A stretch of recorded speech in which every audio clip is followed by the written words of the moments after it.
શક્તિ સ્વરૂપા માં જગદંબાના અનેકો સ્વરૂપ છે અને તેમના દરેક સ્વરૂપ અતિ કલ્યાણકારી અને જગત ઉદ્ધારક છે. પરંતુ સ્વરૂપ કોઈ પણ હોય, માની કૃપા તમામ ભક્તો પર એક સરખી બની રહે છે. શક્તિ સ્વરૂપાના અનેક સ્વરૂપો ઊંચા ઊંચા ડુંગરો પર બિરાજે છે અને તે તમામ કલ્યાણકારી સ્વરૂપોમાંનું એક સ્વરૂપ છે નીમચ માતા.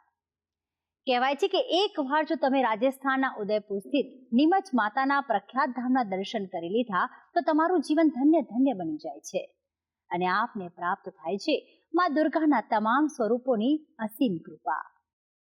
તે બિરાજે છે ઊંચા ડુંગર પર.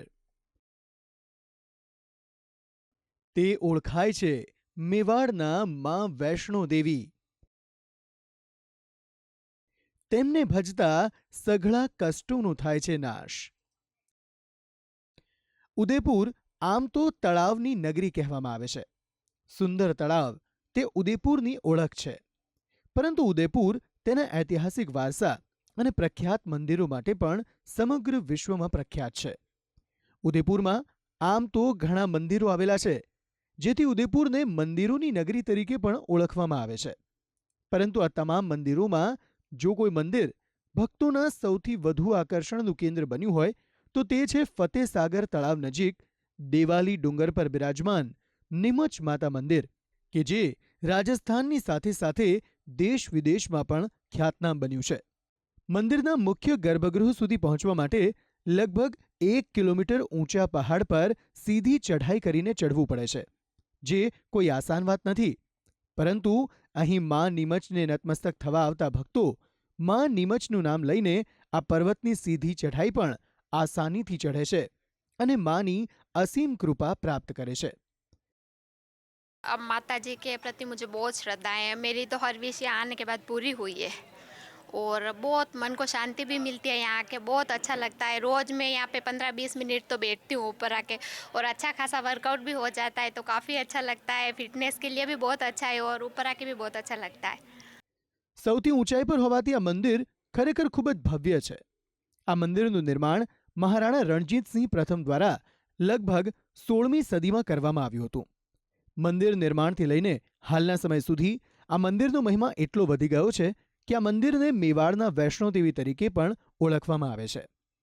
નીમચ માતાની શક્તિઓમાં અહીં રહેતા સ્થાનિકો અને દૂર દૂરથી આવતા માના ભક્તો અતૂટ આસ્થા ધરાવે છે, જેથી કરીને અહીં થતી નિત્ય સવાર અને સાયં આરતીમાં મોટી સંખ્યામાં ભક્તો આવે છે અને મા નીમચની જય બોલાવે છે.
આ સ્થાનિક પર્યટક સ્થળ તરીકે પણ વિકાસ પામી રહ્યું છે અને અહીં હાલ સુધી કોઈ રોપવેની સુવિધા નહોતી.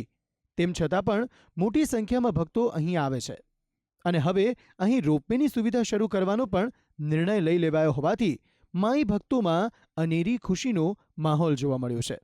લગભગ 1 કિલોમીટરની સીધી ચઢાઈ કરીને માતા નીમચના મુખ્ય ગર્ભગૃહના ભક્તોને દર્શન થાય છે અને તેમની અલૌકિક મૂર્તિને જોઈને ભક્તો ભાવવિભોર થઈ જાય છે. એક જ પથ્થરમાંથી નિર્માણ પામી છે માની મૂર્તિ. મંદિરના ગર્ભગૃહમાં નજર કરતા જ સિંદૂરી રંગની વિશાળ અને મમતામયી મા નીમચની મૂર્તિના ભક્તોને દર્શન થાય છે. કહેવાય છે કે આ મૂર્તિ એકમાત્ર પથ્થરમાંથી નિર્માણ પામી છે, જેના દર્શન કરીને ભક્તો કરે છે ધન્યતાની અનુભૂતિ. ન માત્ર વડીલો અને યુવક યુવતીઓ પરંતુ નાની વયના બાળકો પણ આટલી કઠિન ચઢાઈ ચઢીને માના દર્શને આવીને કરે છે અલૌકિક અનુભૂતિ. અહીંયા ખાસ કરીને પોતાના ઘરનું સપનું લઈને જે કોઈ યુગલ આવે છે તો તેવું કહેવાય છે કે મા નીમચ તેમના ઘરનું સ્વપ્ન અવશ્ય પૂર્ણ કરે છે. પોતાની માનતા માનીને તે યુગલ આ ડુંગર પર કેટલાક પથ્થરો ભેગા કરીને એક નાનું ઘર બનાવે છે અને તે જ ઘરની જેમ પોતાના ઘરનું સપનું માતા પૂરું કરે તેવી અરજ કરે છે. અને લોકોના ઘરનું સપનું પૂરું થયું હોય તેવા પણ ઘણા ઉદાહરણ અહીં સ્થાનિકોની સામે હોવાનું અહીંના લોકોનું કહેવું છે. मंदिर के बारे में जो मांगो सब मिलता है, लेकिन इसकी स्पेशली ये महानता है कि यहाँ पे जो भी आता है वो अपना रास्ते में कच्चा मकान जमा के जाता है भाटों से, उसकी मकान बनाने की मेहनत यहाँ पे पूरी होती है. આ મંદિરમાં માતા નીમચની સાથે સાથે ભગવાન ગણેશની પણ એક સુંદર મૂર્તિ સ્થાપિત છે, જેના પણ દર્શન કરવાનું ભક્તો નથી ચૂકતા.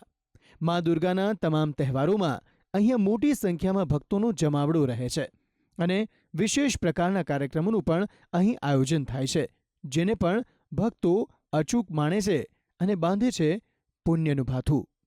ભક્તિ સંદેશ ન્યૂઝ, ઉદયપુર, રાજસ્થાન.